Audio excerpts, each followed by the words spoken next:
নিরাপত্তার কথা বলে ডিবি কার্যালয়ে রাখা হয়েছিল বৈষম্য বিরোধী ছাত্র আন্দোলনের ৬ সমন্বয়ককে। অবশেষে তাদের দুপুর ১:৩০টার দিকে মুক্তি দেওয়া হয়। সেখান থেকে বের হয়ে ৫:৩০টার দিকে ফেসবুক স্ট্যাটাস দেন অন্যতম সমন্বয়ক সার্জিস আলম।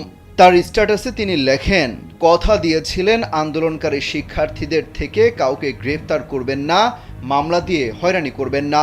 আপনারা কথা রাখেননি।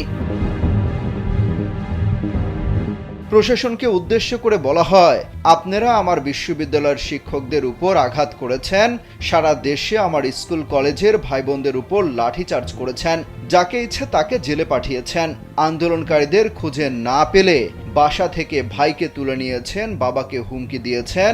মাসরুর তার উদাহরণ।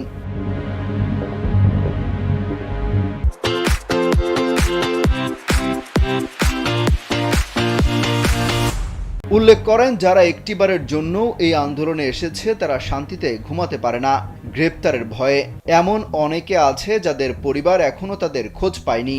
এমন তো হওয়া উচিত ছিল না। কোথায় মহাখালীর সেতু ভবন আর কোথায় জাহাঙ্গীরনগর বিশ্ববিদ্যালয়?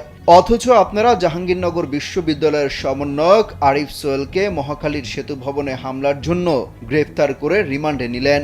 সাথে আছে আসিফ মাহতাব স্যার, মাসরুর সহ আন্দোলনে অংশগ্রহণকারী অসংখ্য শিক্ষার্থী।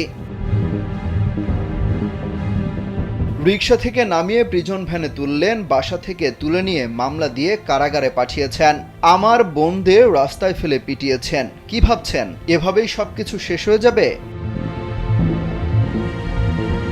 প্রশ্ন ছুড়ে দিয়ে বলেন, ৬ দিনের ডিবি হেফাজত দিয়ে ৬ জনকে আটকে রাখা যায়, কিন্তু এই বাংলাদেশের পুরো তরুণ প্রজন্মকে কিভাবে আটকে রাখবেন?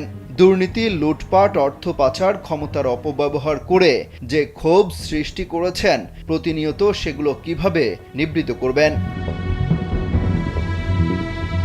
পুলিশকে উদ্দেশ্য করে বলেন, এদেশের মানুষের ক্ষোভ আপনাদের উপর নয়, পুলিশের উপর নয়।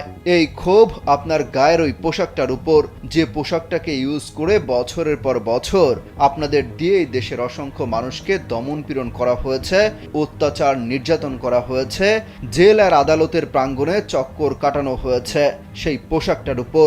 এই পোশাকটা ছেড়ে আসুন, আমাদের সাথে বুকে টেনে নিব। এই পথ যেহেতু সত্যের পথ, ন্যায়ের পথ, তাই যে কোনো কিছু মোকাবেলা করতে আমরা বিন্দুমাত্র বিচলিত নই। যতদিন না এই বাংলাদেশ আন্দোলনকারীদের নিরাপদ আশ্রয়স্থল হয়ে উঠছে, গণগ্রেফতার, জুলুম নির্যাতন বন্ধ হচ্ছে, ততদিন এই লড়াই চলবে। অমিত হাসান রবিন, কালবেলা।